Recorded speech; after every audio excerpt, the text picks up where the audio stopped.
آپ کو تکلیف یہ تھی کہ میں کیوں بچ نکلی آپ لوگوں کے ہاتھ سے؟ کافی نقصان ہو جاتا نا۔ آپ نے لوگوں کو آپ کے اس کاروبار میں تو لگا دی بازی، سر دھڑ کی، ہمیں اس جہنم سے غلیظ جگہ میں لانے کے لیے۔ اذیت، ملامت، تہمتیں، زخم ناصور ہو جائے تو سب چھوٹی لگتی ہے۔ وہ بے یقینی لیے پھٹی پھٹی نگاہوں سے اسے دیکھے گیا جو اس کی آنکھوں میں آنکھیں ڈال کر اتنے گھٹیا الزام لگا رہی تھی۔ کیا کہا تم نے ابھی؟ ذرا پھر سے کہنا۔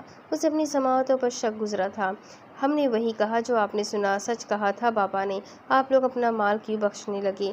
اسی لیے ہمیں ضرور وہاں سے اٹھائیں گے اپنے گندے اور غلیظ عزائم کی تکمیل کے لیے۔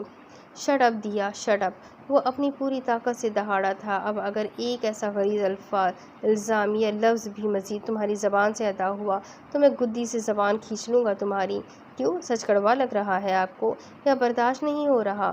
یہی تو ہے آپ لوگوں کی حقیقت۔ تو بتائیے، کب اس کوٹھے وائٹ پیلس پہ بولی لگنے والی ہے میری؟ کب مجھے بیچنے والے ہیں؟ چٹاخ!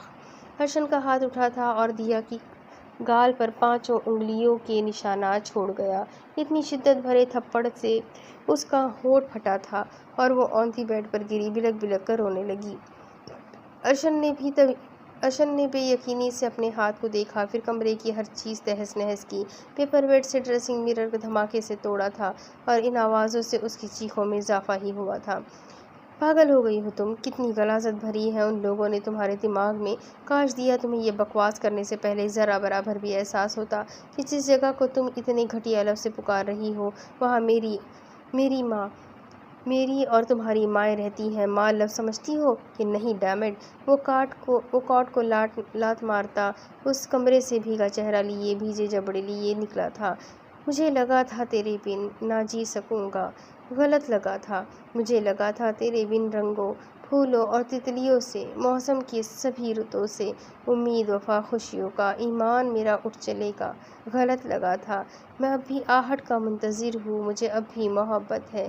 میرے کمرے کی الماری کے ہر کونے میں کچھ باتوں سے جڑی یادیں محفوظ ہے۔ کہیں تصویر کی صورت، کہیں تحریر کی صورت، کہیں کوئی تحفہ ہے، کہیں ٹوٹی ہوئی دولت۔ میں نے سب کچھ سنبھالا ہے۔ ایک آس کی صورت میرے دل میں باقی ہے، وفا کا رنگ بھی اور خوشیوں کی تمنا بھی۔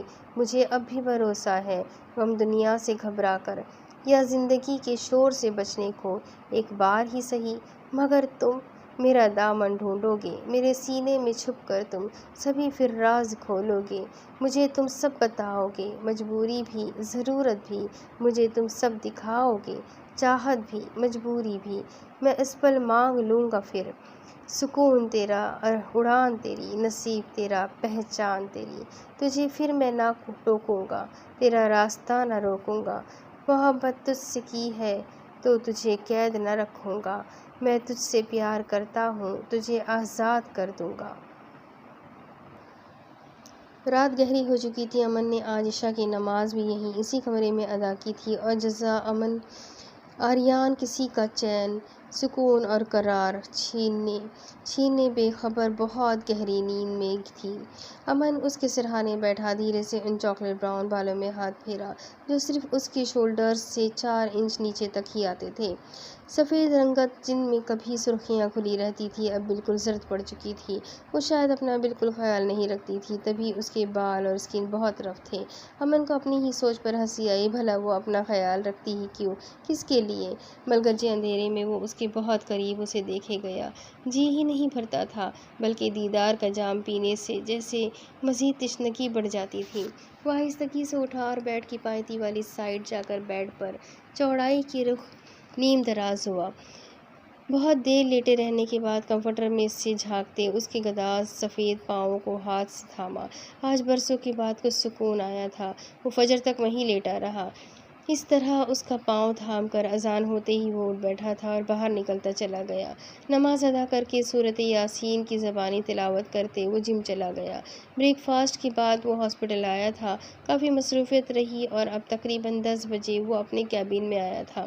وہ اٹھی ہوگی کہ نہیں، کیا ری ایکشن ہوگا، یہ سوچتے ہی اپنا لیپ ٹاپ کھول کر دیکھا وہ اب بغور اس کی ہر حرکات و سکنات کو دیکھے گیا۔ صبح 10 بجے کے قریب اس کی آنکھ کھلی تھی۔ معززہ کافی دیر یوں ہی بیڈ پر لیٹی رہی، پھر کچھ یاد آنے پر جھٹکے سے اٹھ بیٹھی۔ پورے کمرے میں نگاہ دوڑائی، کوئی نہیں تھا۔ اس نے سکون کا سانس خارج کیا۔ حیرت انگیز طور پر اب وہ کافی زیادہ پرسکون تھی۔ اتنے دنوں سے بابا سے بڑے پیار سے ناراض تھی تو ان سے کال پر بھی بات تک نہ کی تھی۔ اب اس نے فون اٹھایا تھا اور سب سے پہلے بڑے پاپا کا نمبر ڈائل کیا، جو کہ دوسری بیل پر ریسیو کر لیا گیا تھا۔ میری پرنسس کیسی ہے؟ چھوڑتے ہی پاشا ابراہیم نے مہربان سی آواز میں پوچھا تھا۔ السلام علیکم بڑے پاپا، وہ روٹھے ہوئے لہجے میں بولی۔ وعلیکم السلام، کیسا ہے میرا بچہ؟ پاشا ابراہیم نے پھر لاڈ سے پوچھا۔ جیسی بھی ہو، آپ سے اس سے آپ کو کیا؟ اس نے پھر جھلے دل کے پھپولے پھوڑے۔ پاشا ابراہیم مسکرایا۔ تو میری گڑیا ناراض ہے اپنے بڑے پاپا سے؟ پاشا ابراہیم نے اسے بات کرنے کے لیے اکسایا تھا۔ میں بالکل بھی اور کبھی بھی بات نہیں کروں گی آپ سے بڑے پاپا۔ آپ مجھے یہاں کیوں لے کر آئے تھے اور اب یہاں کیوں رہنے دے رہے ہیں؟ بابا کو کیوں اپنے پاس بلا لیا؟ مجھے اکیلے یہاں کیوں چھوڑ دیا؟ مجھے آپ کے پاس اور بڑی مما کے پاس آنا ہے، آپ لوگوں کے ساتھ رہنا ہے۔ وہ سسکی تو پاشا ابراہیم نے ایک سرسی سانس بھری۔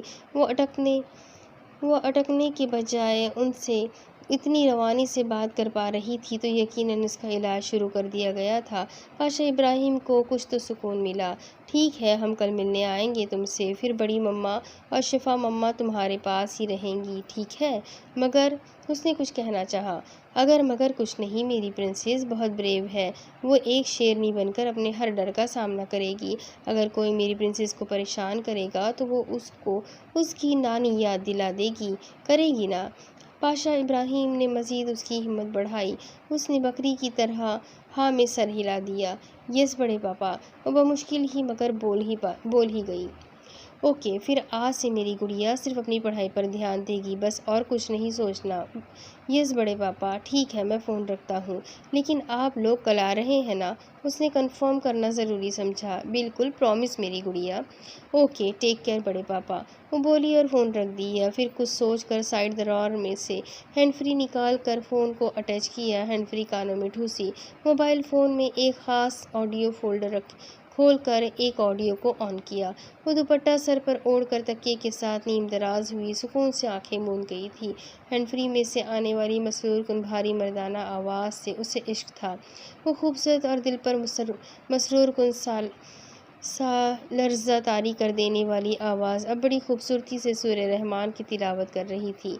تقریباً 4 سے 5 سالوں سے اس کی ہر صبح کا آغاز یہی آواز سن کر ہو رہا تھا، تبھی اسے اس آواز کی عادت ہو گئی تھی۔ یہ تلاوت کی آواز اس کی زندگی کا ایک حصہ بن چکی تھی، بلکہ یہ کہنا درست ہوگا کہ یہ آواز اس کی روح میں بس چکی تھی۔ اس آواز میں کئی سورتوں کی تلاوت اس کے موبائل میں بابا نے جانے کہاں سے بھروا کر دی تھی۔ وہ اکثر بابا سے پوچھا کرتی تھی کہ اس کے قاری کا نام بتا دے، وہ اسے دیکھنا چاہتی ہے۔ کئی دفعہ تو وہ ان سے یہ خواہش بھی ظاہر کر چکی تھی کہ وہ اس تلاوت والے قاری کو دیکھنا چاہتی ہے، اس سے ملنا چاہتی ہے، مگر وہ خود لا علمی کا اظہار کر دیتے تھے کہ انہیں نہیں معلوم اس کا۔ معززہ کو جانے کیوں محسوس ہوتا تھا کہ انہیں معلوم ہے یا وہ محض اسے ٹال رہے ہیں۔ وہ سکون سے بیٹھی تلاوت سن رہی تھی۔ ادھر کسی نے جل بھن کر خونخوار نگاہوں سے اس ہینڈ فری کو دیکھا تھا۔ وہ کیا سن رہی ہوگی؟ امن نے پہلو بدلا۔ اس ہینڈ فری سے عجیب و غریب قسم کی رقابت سی محسوس ہوئی۔ ہلکی دستک دے کر رنگیلی اندر آئی۔ معززہ متوجہ ہوئی تھی۔ رنگیلی کے ہاتھ میں ناشتے کی ٹرے تھی۔ معززہ بیبی، ناشتہ کر لے پلیز۔ رنگیلی نے ملتجی لہجہ اختیار کیا کہ سمیع خان کے جانے کے بعد وہ اسے جتنا زج کر چکی تھی، رنگیلی کو لگا اب بھی وہ لوہے کے چنے چبوا کر پھر چند نوالے زہر مار کرے گی۔ رنگیلی کو غش پڑنے والا ہو گیا جب وہ موبائل سائیڈ پر رکھ کر فریش ہونے چلی گئی۔ رنگیلی نے سکھ کا سانس لیا۔ کچھ دیر بعد وہ بھیگا چہرہ تھپتھپاتے ہوئے رنگیلی کے پاس آئی اور صوفے پر بیٹھ کر چپ چاپ ناشتہ کرنے لگی۔ رنگیلی پر تو اس کایا پلٹ پر شادی مرگ جیسی کیفیت طاری ہونے لگی تھی، مگر عافیت اسی میں تھی کہ خاموش رہتی، سو چپ چاپ کاٹ پر بیٹھی رہی۔ رنگیلی، مجھے آج اکیڈمی جانا ہے اور اس کے بعد مس پریال کے گھر رہنا ہے، جب فون کروں گی تو لینے آ جانا، اس نے مصروف سے انداز میں کہا۔ ٹھیک ہے جزا بیبی۔ رنگیلی کا دل جھومنے کو کر رہا تھا، مگر بیبی کے منہ کے زاویے بگڑتے دیکھ ان کا سانس اٹکا۔ سنو، میرا نام معجزہ سمیع خان ہے، کوئی جزا وزا نہیں، سمجھی؟ وہ کاٹدار لہجے میں بولی۔ ناشتہ کر چکی تھی سو اب فرصت سے رنگیلی کو گھورا۔ جی معجزہ بی بی، رنگیلی نے کہا، مگر کاش کہہ پاتی کہ یہاں جو لوگ تمہیں جانتے ہیں بس ایک حوالے سے، محض جزا امن آریان پاشا کے نام سے جانتے ہیں۔ اور سنو جی بی بی، اپنے اس جانور سر سے کہنا کہ آئندہ میرے کمرے میں آنے کی اور قدم رکھنے کی ہمت بھی نہ کرے، نہیں تو منہ نوچ لوں گی میں اس کا۔ وہ سرد سپاٹ لہجے میں گر رہی تھی۔ رنگیلی کو غش پڑنے والا ہو گیا جبکہ اس کی اس گوہر افشانی پر وہ لیپ ٹاپ میں اسے دیکھتا آج برسوں بعد مسکرایا تھا، یعنی کہ ذات دی کو ٹکر لیتے شیطراں نو چبھے۔ سوری، میری پنجابی اچھی نہیں ہے، I'm so sorry۔ میں تیار ہو جاؤں پھر چلتے ہیں، معجزہ کہتے ہوئے اٹھی اور اپنا دوپٹہ اتار کر سائیڈ پر رکھا۔ امن نے فوراً ادھر لیپ ٹاپ شٹ ڈاؤن کیا تھا۔ ابھی نگاہوں کو کسی قسم کی گستاخی کی اجازت کب دے سکتا تھا؟ ہلکی سی مسکان لبوں سے جدا نہیں ہو رہی تھی اور اسی دشمن جاں کے بارے میں مسلسل سوچے گیا جس کی خوشبو اسے اپنی روح میں بسی محسوس ہوتی تھی۔ وہ براؤن کلر کا سادہ سا سوٹ پہنے تیار ہو کر دوپٹہ حجاب اسٹائل میں لیے ہاسپٹل کے ملکہ اکیڈمی میں کافی دنوں بعد آئی تھی اور میڈم فریال سے اچھی خاصی ڈانٹ بھی کھائی۔ اس نے پوری کوشش کی تھی اپنی پڑھائی پر فوکس کر کے میڈم فریال کی شکایت دور کرنے کے لیے۔ معزز میرے ساتھ جانا ہے، کئی مرتبہ کا پوچھا سوال انہوں نے آج پھر دہرایا۔ وہ کافی عرصے سے اس سے اپنے ساتھ اپنے کمرے میں جانے کا کہتی تھی اور یہ آفر وہ کافی عرصے سے اپنی بزدلی کی وجہ سے ٹھکرا رہی تھی، مگر آج اسے اس بات میں سر ہلاتے دیکھ میڈم فریال نے کھڑکی کے اس پار ماسک لگائے کھڑے امن آریان پاشا کو اوکے کا سگنل دیا۔ وہ سر ہلا کر اطمینان سے اپنے کیبن میں چلا گیا۔ اب مس فریال جانتی تھی کہ انہیں آگے کیا کرنا ہے۔ وہ اسے اپنے ساتھ لے گئی۔ کافی دیر تو وہ پڑھائی میں سر کھپا رہی تھی، پھر جب اس کے جانے کا وقت ہوا تو مس فریال اس کی جانب متوجہ ہوئی تھی۔ معجزہ جی مس، وہ پین سے اپنا سر رب کرتی مصروف سے انداز میں بولی، مجھے ایک فیور چاہیے تھی تم سے۔ مس فریال کی بات پر اس نے حیرت سے سر اٹھا کر ان کی جانب دیکھا۔ جی مس کہیے۔ وہ تذبذب کا شکار لگ رہی تھی۔ دیکھو، تم اس کے بعد سے اپارٹمنٹ میں فری ہی ہوتی ہو، میری اس کے بعد ڈیوٹی ٹین ایج گرلز جو 12 سے 13 سال کے درمیان ان کی تعلیم و تربیت اور دیکھ بھال کی ہوتی ہے۔ میں اس وقت تک بہت تھک جاتی ہوں، تو کیا تم میری ہیلپر کے طور پر میری مدد کیا کرو گی؟ مس فریال نے جس لہجے میں اس سے پوچھا تھا تو وہ دم ساتھ گئی۔ معجزے کا بھیڑ بھاڑ میں جانے کا سوچ کر ہی دم نکلنے لگا، لیکن مس وہ بری طرح گھبرائی۔ کوئی نہیں ہوگا، بس چھوٹی چھوٹی بچیاں ہی تو ہوں گی، بالکل تمہارے جیسی، انہوں نے پھر آز بھری آواز میں کہا۔ ٹھیک ہے مس، وہ مریل سی آواز سے بولی تو مس فریال آسودگی سے مسکرائی۔ یہ آج کا ان کا دیا گیا دن کا دوسرا ٹاسک مکمل ہوا تھا اور معجزہ امن آریان پاشا کا نارمل ہونے کی جانب دوسرا قدم کہ وہ لوگوں کے درمیان جائے گی تب ہی ٹھیک ہو پائے گی۔ وہ مس فریال کے ساتھ ڈری سہمی سی ادھر ادھر دیکھتی ہانکوں کی طرح جزا ٹرسٹ کے طویل و عریض angel teenage girls ward میں داخل ہوئی تھی۔ یہ معجزہ امن آریان نہیں جانتی تھی، مگر جزا ٹرسٹ کا چپا چپا جانتا تھا کہ اس چھوٹی سی جان کی کیا اہمیت، کیا پروٹوکول ہے یہاں۔ تبھی ہر کوئی اپنے کام میں مشغول رہا، اس کی جانب توجہ نہ دی تاکہ وہ بالکل خوفزدہ نہ ہو اور اسے اپنے آس پاس کا ماحول فرینڈلی لگے۔ وہ مس فریال کے ساتھ وارڈ میں داخل ہوئی۔ مس فریال نے سب سے اس کا تعارف کروایا تھا، مگر وہ سب بچیاں اسے پہلے سے جانتی تھیں۔ یہ معجزہ کے لیے حیرت کی بات تھی، وہ اسے جزا آپی ہی بول رہی تھی۔ اور پھر آج کا دن معجزہ کی زندگی کا پہلا کافی خوشگوار ترین دن رہا۔ پہلے وہ جھجکتی رہی، پھر بچیوں کی باتوں نے اسے اپنی جانب متوجہ کیا تھا۔ اس نے ان بچیوں کو پڑھایا بھی، ان سے کھیلی بھی، کافی اچھا وقت گزر گیا تھا، مگر اپارٹمنٹ جانے کے خیال نے اسے پھر سے بے چین کیا تھا۔ اوہ، میں کون سا ڈرتی ہوں کسی سے، سر جھٹک کر اپنا ہر خیال پسے پشت ڈالا۔ مس فریال کے ساتھ وہ واپس جانے کے لیے نکلی تھی۔ اب اس کے آگے کی کہانی میں آپ کو اگلی قسط میں سناتی ہوں، آگے کیا ہوگا۔ جب تک کے لیے چینل کو سبسکرائب کر لیں، بیل آئکن کو ضرور دبا دیں اور اگر اسٹوری پسند آ رہی ہے تو شیئر کرنا بالکل بھی نہ بھولیں۔ ساتھ ہی ساتھ کمنٹ کر کے ضرور بتائیں کہ آپ کو کہانی کیسی لگ رہی ہے۔ تو ملتے ہیں اگلی قسط میں، تب تک کے لیے اپنا بہت سارا خیال رکھیے گا اور مجھے دعاؤں میں یاد رکھیے گا۔ اللہ حافظ۔